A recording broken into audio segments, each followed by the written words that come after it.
네, 이번 시간에는 JPA에 대해서 설명해 드리겠습니다. JPA는 뭐냐면, 이제 Java Persistence API의 줄임말이고요. 이제 자바 진영의 ORM 기술 표준입니다. ORM이 뭐지? ORM은 뭐냐면, 이제 객체 관계형 매핑이라는 뜻이고요. 요 오브젝트 뭐 아실 거고, 이제 객체의 그 오브젝트고, 이 릴레이셔널이 뭐냐면 바로 그 관계형 데이터베이스의 아래 그 릴레이셔널입니다. 그러니까 뭔가 객체랑 관계형 데이터베이스의 어떤 그 릴레이션을 매핑해준다 라고 보시면 되고요. 이제 매핑이기 때문에 이걸 어떻게 받아들이시면 되냐면, 객체는 객체대로 설계하고 관계형 데이터베이스는 관계형 데이터베이스로 딱 객체 관계형 데이터베이스 요 패러다임 맞게 딱 각각 설계를 합니다. 그런 다음에 이제 ORM 프레임워크가 중간에서 이 매핑을 대신해 주는 거예요. 그래서 대중적인 언어에는 대부분 ORM 기술이 존재합니다. 약간 이제 방금 설명드린 내용은 이제 아주 약간은 이상적인 내용이고요. 현실에서는 약간 둘 중에서 약간 타협을 해야 될 때들이 굉장히 많습니다. 자, 이제 JPA는 애플리케이션과 JDBC 사이에서 동작하고요. 뭐 JPA가 뭐 막 복잡하거나 어려운 기술이 아니에요. 왜냐하면 그냥 자바 애플리케이션이 DB에 통신하려면 JDBC API를 써야 되거든요. 그러니까 그거를 원래 내가 직접 사용하거나 그랬다면 그게 아니라 이제는 JPA를 통해서 JDBC API를 사용하고 뭐 DB에 그냥 SQL을 왔다 갔다 하는 게 똑같은 거예요. 뭔가 특별하게 뭐 마법 같은 게 있거나 그런 게 절대 아니에요. 그냥 중간에 내가 직접 JDBC API를 날렸다면 이제는 나 대신 나는 JPA한테 명령을 하면 JPA가 JDBC API를 사용을 해서 데이터베이스에 SQL을 주고받는다라고 보시면 됩니다. 자, 그럼 JPA는 어떻게 동작하냐면 먼저 저장에 대해서 알아보겠습니다. 예를 들어서 멤버 DAU에서 멤버를 저장해 라고 하면 JPA는 이거를 persist라는 오퍼레이션 이제 메서드가 있고요. 그 메서드를 호출을 하면서 이제 멤버를 엔티티를 넘기면 JPA가 이 멤버 엔티티를 분석을 합니다. 그리고 insert SQL을 생성을 하고요. 그 다음에 JDBC API를 사용해서 DB에 insert 쿼리를 날립니다. 그런데 여기서 정말 중요한 게 있습니다. 바로 이 패러다임의 불일치를 해결한다는 겁니다. 자, 이게 뒤에 나오는데 뒤에서 설명을 해드릴게요. 지금 일단 간단하게 말씀드리면 뭐 상속관계나 이런 것도 JPA가 다 해결을 합니다. 자, 그 다음에 이제 조회도 마찬가지예요. 멤버 DAU에서 find id 해가지고 식별자를 넘겨요. 그러면은 JPA가 이 멤버를 조회하는 거기 때문에 멤버 객체를 분석을 해서 적절한 select SQL을 생성합니다. 물론 이 select SQL을 정말 뭐 딥러닝이 되거나 해서 날리는 게 아니라 뭐 인공지능이 있는 게 아니라 중간에 이제 매핑 정보를 어디에 넣어줘야 돼요. 그걸 보고 적절한 쿼리를 만들어냅니다. 요즘에 주로 어노테이션으로 매핑 정보를 작성하는데 크게 많이 작성할 건 없습니다. 그걸 가지고 SQL을 만들어서 날리고 그 다음에 리절트 셋을 그러니까 DB로 봐준 결과를 객체로 만들어서 반환을 해줍니다. 여기서 근데 진짜 중요한 건 뭐냐면 패러다임의 불일치를 해결해 준다는 거예요. 자, 이 무슨 말이냐? 자, 제가 쭉쭉 빨리 돌아와서 뒤에 나오는데 이때 같이 설명해 드리면 좋을 것 같아서. 자, 예를 들어서 막 상속관계로 설계를 했단 말이에요. 그럼 JPA에서 예를 들어서 앨범 객체를 저장을 해요. 그럼 어떻게 될까요?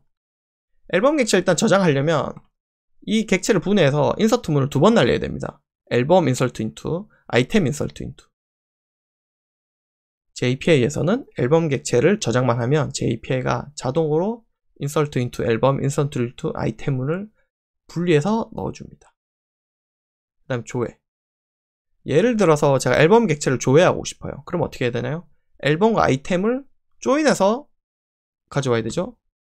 JPA는 JPA한테 조회할 때 나 앨범 조회할 거야 라고 타입을 날려주고 아이디를 날리면 JPA가 이렇게 조인 쿼리를 앨범과 아이템을 조인한 쿼리를 실행해서 앨범 객체를 반환해 줍니다. 무비를 넘기면 무비 타입을 조회하고 싶어 하면 무비랑 아이템을 조인한 거를 조인을 해서 무비를 반환해 줍니다. 북도 마찬가지고요. 그러니까 중요한 게 뭐냐면 단순하게 얘가 뭔가 그냥 뭐 객체를 보고 인서트문을 만들겠다 이런 차원이 아니라 패러다임의 불일치를 해결을 해버려요. 자, 쭉쭉 넘어가서 다시 네. 자, 그럼 이제 JPA의 어떤 역사에 대해서 소개를 드리면, 정말 옛날에 이제 EJB라는 자바 표준이 있었어요. 여기에는 이제 이 표준 안에는 스프링 컨테이너 역할을 하는 어떤 지금 이름이 정확히 기억이 안 나는데 하여튼 그런 기능이랑 그 다음에 또 하나가 엔티티 빈이라는 게 있었습니다. 이 엔티티 빈이 지금 약간 JPA의 시조 같은 건데요. 이제 이걸 가지고 이제 어떤 SI 개발자가 엔티티 빈을 사용을 했던 거예요. 그런데 이 당시에 저도 이거를 공부를 해봤는데 이제 기술이 너무 세팅하기 복잡한데 실용적이지 않았어요. 성능도 정말 안 나오고. 그래서 이제 거의 사장이 되어 갔는데 어떤 이 SI 개발자가 이제 외국에 계신 SI 개발자분이 이거 차라리 내가 엔티티 빈 만드는 게 낫겠다 해서 본인이 직접 이제 퇴근하고 저녁에 만든 게 하이버네이트입니다. 만들고 이제 공개하면서 여러 사람들의 호응을 얻고 해서 이제 오픈소스로 잘 성장을 했고요. 그래서 이제 자바 진영에서는 반성을 했어요.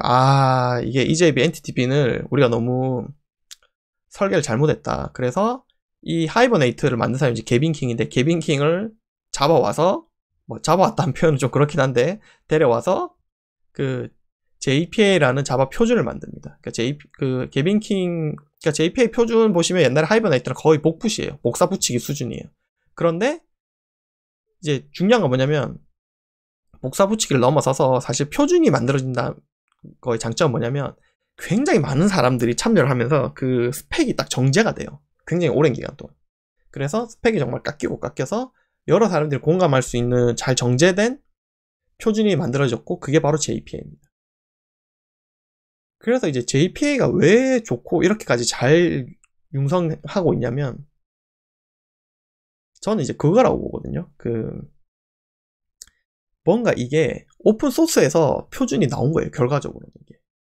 그리고 뭔가 과거에 어떤 자바가 본인들만의 어떤 표준을 뭔가 엔터프라이즈 기업의 어떤 표준에서 오픈소스 기반의 어떤 표준으로 과거에 어떤 반성이 있었던 거죠. 네.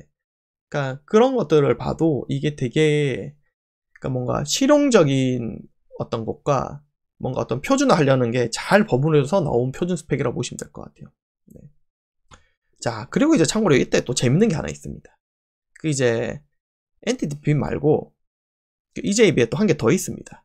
이제 현재 있던 스프링 컨테이너랑 비슷한 이제 EJB의 어떤 컨테이너 역할하고 막 트랜잭션 관리해주고 이런 걸 해주는 EJB의 기능이 있었는데 그거에 이제 또 불만을 품고 나오신 분이 있었고 그때 이제 나온 게 바로 스프링 프레임워크이죠. 네.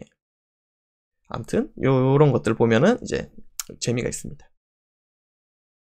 자, 이제 JPA는 아무튼 이제 약간 핵심은 그래서 이제 타산지석으로 EJB에 감사해야 된다. 이렇게 이제 말씀드리고 싶네요. 네. 그다음에 이제 JPA는 사실 그냥 표준 명세예요. 그래서 JPA는 그냥 인터페이스를 모아놓은 겁니다, 여러분. 자바 인터페이스 클래스 아시죠? 그거랑 표준 문서 500장짜리 있어요. 그거랑 이제 그냥 두 개라고 보시면 돼요. 네. 그래서 JPA가 현재 2.2인데 어쨌든 2.1 표준 명세를 구현한 세 가지 구현체가 있어요. 하이버네이트, 이클립스 링크 등등 있는데 그냥 여러분은 하이버네이트를 쓰시면 됩니다. 이게 가장 대중적이고 오픈소스에다가 거의 대부분은 80% 이상이라고 그러던데 대부분은 하이버네이트를 사용합니다. 저도 하이버네이트만 씁니다. 자, 그 다음에 이제 JPA 버전의 증감에 따라서 여러 가지 기능이 발전이 됐는데 거의 2.0부터는 거의 대부분의 기능이 다 되기 때문에 2.0부터는 저는 완성이라고 봐요. 1.0 때는 좀 부족한 게 많았는데 그래서 여러분은 지금 대부분 2.1 이상 쓰시기 때문에 그냥 크게 고민 안 하시고 쓰시면 됩니다. 자, 그러면 이제 JPA를 왜 써야 되는가에 대해서 이렇게 좋은 얘기만 적어놨는데요. 하나씩 이렇게 하면 이제 설명이 잘 안 되니까 하나씩 말씀드리겠습니다. 가장 먼저 이제 생산성입니다. JPA를 쓰면 기본적으로 일단 생산성이 확 올라갑니다. 왜냐하면 여러분 저장 생각해 볼게요. 그러니까 정말 단순한 레벨로 코드 레벨로만 딱 얘기해도 저장할 때 jpa.persist에서 멤버 개체 넘기면 DB의 인서트 쿼리가 자동으로 만들어져서 넘어가요. 그 쿼리를 짤 필요가 없는 거예요. 요거 그냥 끊는 거예요. JPA 퍼시스트라고 다 만들어져 있어. 이거를 호출하면 돼요. 그리고 멤버 객체 넘기면 끝나는 거예요. 그 뭔가 인서트 막 멤버 객체에서 값을 꺼내서 막 인서트 쿼리에다가 데이터 바인딩하고 막 만들고 이럴 필요가 없는 거예요. 네. 그 다음에 조회. jpa.find 해가지고 멤버의 식별자 값만 넘기면 멤버 객체 그냥 조회해줍니다. 수정. 이제 수정 같은 경우에가 이제 흥미로운데요. member.setName에서 이름만 바꾸면 됩니다. 그런 다음에 member.update 같은 거 해야 되지 않나요? 안 해도 됩니다. 왜냐면 JPA는 마치 자바 컬렉션에 우리가 넣었다 뺐다 하는 것처럼 동작할 수 있게 만드는 게 설계의 목표거든요. 그러면 생각해보시면 우리가 멤버, 그러니까 뭔가 자바 컬렉션에서 객체를 가져왔어요. 그리고 그 객체의 값을 바꿔요. 그 다음에 다시 우리가 컬렉션에 넣거나 합니까? 안 하거든요. JPA도 마찬가지입니다. 이 트랜잭션 안에서만 데이터를 조회한 다음에 그 트랜잭션 안에서만 데이터를 수정하면 데이터를 커밋하는 시점에 자동으로 변경된 애를 찾아서 DB 업데이트 쿼리가 날아갑니다. 이 굉장히 마법 같은 일이죠. 네. 자, 그래서 이런 건 이제 JPA의 영속성 컨텍스트라고 뒤에 이제 쭉 말씀드릴 건데, JPA의 내부 메커니즘을 이해하시면 이렇게 동작하는구나 알 수 있습니다. 뒤에 제가 쭉 설명드릴 거예요. 네, 그 이제 강의를 진행하면서. 그다음에 삭제는 리무브 하면 딜리트 쿼리가 나갑니다. 자, 그다음에 유지보수. 이제 완전 처음 보여드린 예제로 돌아왔는데요. 예를 들어서 연락처 컬럼을 추가했습니다. 멤버에. 그럼 기존 같은 경우에는 이거 쿼리 다 뒤져가지고 이거 다 넣어야 되죠. 연락처 컬럼. JPA에서는 쿼리를 내가 짜는 게 아니잖아요. 기본적인 CRUD 쿼리는 JPA가 알아서 합니다. 그래서 연락처 컬럼을 추가만 해주면 DB 쿼리에 대해서 쿼리 자체가 없죠. 이런 기본 쿼리들은 없기 때문에 JPA가 알아서 다 만들기 때문에 그 이제 유지보수성이 확실하게 좋아지죠. 네. 그 다음에 JPA는 패러다임의 불일치를 해결합니다. 자, 한 개씩 볼게요. 상속. 이거 이제 제가 앞에 잠깐 설명드렸는데 앨범 객체를 내가 저장해야 돼. 그러면 어떻게 해야 됩니까? 앨범 테이블에 인서트하고 아이템 테이블에 인서트 해야 됩니다. 자, JPA에 매핑을 할 때 이건 상속 관계야. 이렇게 매핑할 거라고 세팅만 딱 해두시면 jpa.persist 해가지고 앨범 객체를 넣기만 하면 나머지는 JPA가 인서트 쿼리를 아이템에 넣고 앨범에 넣고 두 번을 날립니다. 패러다임의 불일치를 뭔가 JPA가 지금 중간에 해준 게 보이시죠? 그 다음에 조회. 나는 앨범 타입을 조회할 거고 앨범의 식별자를 뭐야 라고 넘기면 앨범 객체가 반환이 되는데요. 쿼리가 뭐가 나가냐면 아이템과 앨범을 조인을 해서, 이건 제가 약간 추가해서 적은 건데 그냥 아이템의 모든 데이터와 앨범의 모든 데이터를 조회해서 그 결과를 다 조립을 해서 이 앨범 객체를 반환해 줍니다. 물론 이 타입만 바꾸면 무비, 북으로 바꾸면 이 조인 문이 무비랑 북으로 다 바뀝니다. 필요한 타입으로 알아서 조인을 합니다. 네. 자, 그 다음에 이제 JPA와 연관관계 객체 그래프 탐색. 자, 연관관계를 저장하고 싶으면 이렇게 하면 됩니다. member.setTeam 해가지고 팀을 넣은 다음에 jpa.persist 하면 인서트 쿼리가 나갈 때 어떻게 나가냐면 멤버에서 이 팀의 외래키, 그 팀의 PK 값을 꺼내서 외래키의 세팅을 다 자동으로 해줍니다. 그래서 insert into 멤버의 ID, 팀의 PK를 내 아이 포린키로 가져와서 넣는 쿼리 같은 게 자동으로 다 만들어져서 들어갑니다. 보시면 지금 이거는 객체스럽게 저장했죠. member.setTeam. 객체스럽게 연관관계를 세팅했죠. 네. JPA가 이런 쿼리에 대한 부분은 다 해결을 해줍니다. 그 다음에 그 연관관계를, 객체 연관관계, 참조를 통한 연관관계를 DB 입장에서는 외래키로 해결을 하죠. 그거를 다 JPA가 해결해줍니다. 그 다음에 이제 객체 그래프 탐색. 이렇게 세팅을 해서 JPA를 통해서 멤버를 가져오잖아요. 그러면 member.getTeam이라고 해서 팀을 가져오면 가져와집니다, 여러분. 신기하죠? 네. 멤버를 조회하고 member.getTeam 하면 이거 어떻게 될까? 됩니다, 여러분. 네. 이제 막 공부 많이 쿼리 많이 공부하신 분들은 막 이제 머릿속으로 복잡할 거예요. 이거 어떻게 되지? 이게 멤버랑 팀을 조인해서 처음부터 가지고 오나? 그런데 그러면 성능상 나는 멤버만 필요하고 팀은 거의 쓸 일이 없는데 그럼 어떻게 하지? 등등 이제 복잡한 고민이 있으실 건데 그런 거에 대한 옵션을 다 제공합니다. 멤버를 가져올 때 멤버랑 팀을 한 번에 한 쿼리로 가져올지, 아니면 멤버를 가져오고 팀은 실제 사용하는 시점에 뭔가 나중에 쿼리를 해서 가져올지 이런 것들에 대해서 다 옵션을 제공합니다. 자, 그래서 이제 신뢰할 수 있는 엔티티 계층. 이건 무슨 말이냐면 멤버 DAO에서 파인드에서 멤버 아이디로 멤버를 가져오잖아요. JPA에서는 이게 이제 member.getIn, member.getOrder, .getDelivery에서 물론 DBA 데이터가 다 있다는 전제하에는 자유롭게 객체 그래프 탐색하는 게 허용됩니다. 물론 이게 이제 무제한인지는 않지만 어쨌든 어느 정도 다 허용을 합니다. 그래서 이게 이제 사실은 지연 로딩이라는 기능이 있어요. 그래서 그걸 가지고 객체 그래프를 마음껏 탐색할 수가 있습니다. 자, 그 다음에 이제 비교하기. 막 이제 보면, 이런 게 도대체 어떻게 되지? 이제 되게 신기하거든요. 이제 이런 것들을 이제 JPA 내부 구조 같은 거를 이제 공부해 보시면, 이래서 되는구나 라고 다 뒤에서 제가 설명드리겠습니다. 하는 비교하기. JPA를 통해서, 아까는 이제 멤버 DAO를 통해서 이전에 설명드렸죠. 그 가져서 넣는 비교할 땐 당연히 다르다고 나왔죠. 왜냐면 U로 멤버를 따로 생성하니까. 그런데 JPA는 자바 컬렉션에서 가져오는 것처럼 동작해야 된다 그랬잖아요. 자바 컬렉션에서 같은 식별자를 넣으면 넣는 비교하면 같다고 나와야 되겠죠. JPA도 마찬가지입니다. JPA에서 파인드에서 멤버 타입을 가지고 멤버 100번 가져오고 또 두 번째도 똑같이 멤버 100번에서 가져왔어요. 그러면 JPA에서는 넣는 비교하면 같다고 나옵니다. 왜냐? 동일한 트랜잭션에서 조회한 엔티티는 같음을 보장합니다. 자, 이거 이제 보시면 첫 번째에서는 뭐라 그럴까요? 그냥 쿼리가 날아가서 가져오고 두 번째는 메모리에 캐싱되어 있는 애가 나옵니다. 근데 전제가 있어요. 동일한 데이터베이스 트랜잭션 안에서 이런 메커니즘이 동작합니다. 자, 그 다음에 이제 JPA의 성능 최적화에 대해서 설명을 해드릴 건데요. 잠시만요.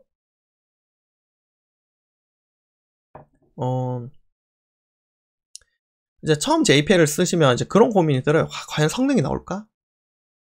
자, 여러분 이제 이렇게 생각을 해보시면 됩니다. 우리가 뭔가 계층과 계층 사이에 뭔가가 추가가 되면 크게 두 가지 이점이 있습니다. 첫 번째, 버퍼 라이팅을 할 수 있어요. 두 번째, 캐시 조회를 할 수가 있어요. 그래서 JPA는 이 두 가지를 활용을 해서 적극 활용을 합니다. 그래서 오히려 성능을 더 잘 나오게 최적화할 수가 있습니다. 자, 먼저 이제 1차 캐시와 동일성 보장. 이건 뭐냐면, 자, 보세요. 이 같은 트랜잭션 안에서 JPA에서 파인드 해가지고 멤버 타입으로 똑같은 식별자를 조회하잖아요. 첫 번째는 이제 방금 앞에 말씀드린 내용인데, 첫 번째는 DB SQL에 날아갑니다. 그런데 두 번째 조회할 때는 이미 조회를 한번 했기 때문에 JPA 안에서 이 뭔가 캐시 같은 게 있거든요. 그걸 영속성 컨텍스트라 그러는데, 아무튼 용어는 뒤에 설명드릴 거고, 같은 데이터베이스 트랜잭션 안에서 조회하면 두 번째 거는 캐시에서 가지고 옵니다. 그래서 이거를 이제 1차 캐시라고 하는데, 그래서 요런 이점이 있고요. 결과적으로 이렇게 조회를 해도 SQL을 한 번만 실행합니다. 자, 이제 두 번째 설명이 이제 좀 어려운데, 그러니까 이제 첫 번째 설명이 같은 트랜잭션 안에서는 같은 엔티티를 반환한다. 그래서 약간의 조회 성능이 항상 있을 수 있죠. 그러니까 정말 비즈니스 로직이 너무 복잡해요. 그래서 막 같은 멤버를 막 조회할 수 있고 막 그렇게 코드가 짜져 있는 거예요. 그런 경우에는 이득을 얻을 수 있는데, 이게 이제 좀 아셔야 되는 게, 이제 오해를 하시면 안 되는 게, 여러 명의 유저가 막 같은 캐시를 보거나 그런 개념이 아니라 한 유저당 하나의 캐시가 할당이 되고 유저의 요청이 끝나면 그 캐시가 없어지는 거예요. DB 트랜잭션이 끝나는 순간. 그렇게 보시면 됩니다. 그래서 굉장히 짧은 순간의 캐시이기 때문에 사실상 이걸 가지고 성능 조회 향상을 얻는 거는 굉장히 미비합니다. 네. 그다음 2번, DB 아이솔레이션 레벨이 리드 커밋이어도 애플리케이션에서 리피터블 리드를 보장한다.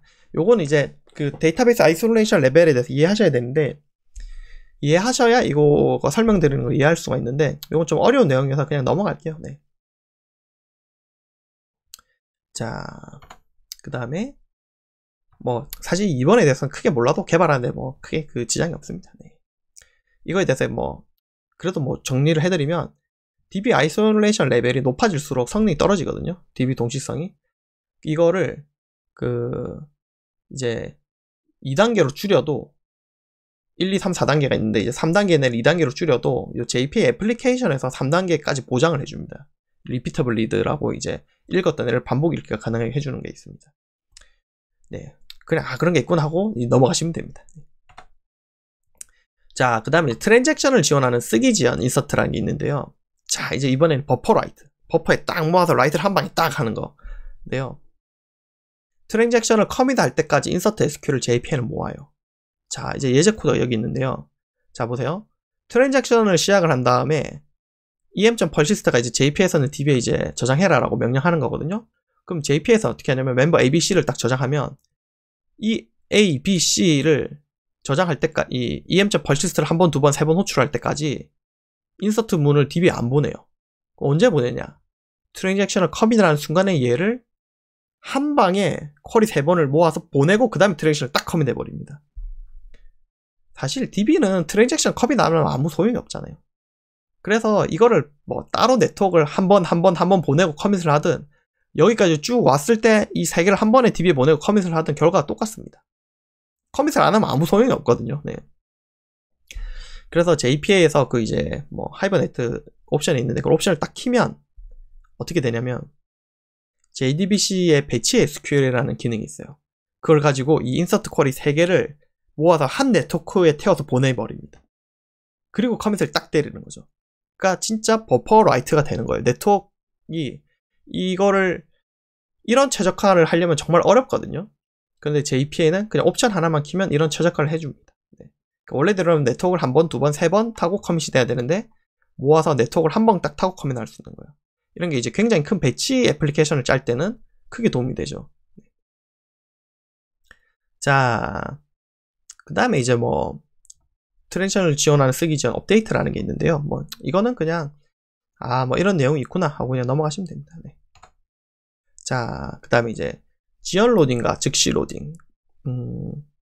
JPA는 굉장히 재미난 메커니즘을 하나 제공하는데요. 그게 뭐냐면 지연 로딩과 즉시 로딩이라는 겁니다.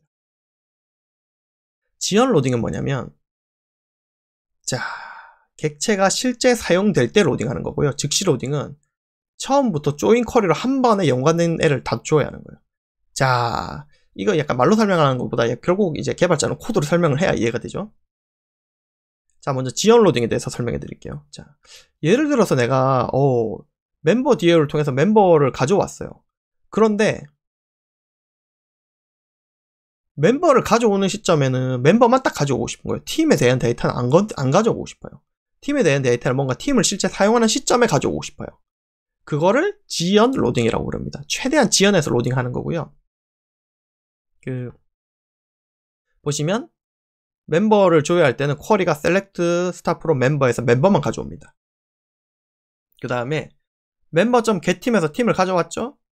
그 다음에 그 팀의 실제 네임을 조회하는 순간 select start from team. 그래서 이때 팀에 대한 데이터를 로딩합니다. 이걸 이제 뭐 초기화한다고 표현하는데 이렇게 실제 연관된 애들은 그 타이밍에 처음 조회하는 타이밍에 가져오는 게 아니라 실제 그 연관된 애가 사용되는 시점에 데이터베이스에 내부적으로 JPA 쿼리를 해서 데이터를 폴리고 그 결과를 반환하는 거. 이거를 지연 로딩이라고 합니다. 자, 이제 즉시 로딩은 뭐냐면 처음부터 한 방에 조회하는 거예요. 멤버 DO에서 멤버 아이디를 딱 넣어서 멤버 객체를 쫙 조회할 때부터 멤버랑 팀을 그냥 한 방 쿼리로 쫙 가져오는 거예요. 그래서 team.getName에서 가져오더라도 이미 가져온 데이터이기 때문에 뭐 위에 말씀드린 지연 로딩처럼 쿼리가 날아가거나 하지 않아요.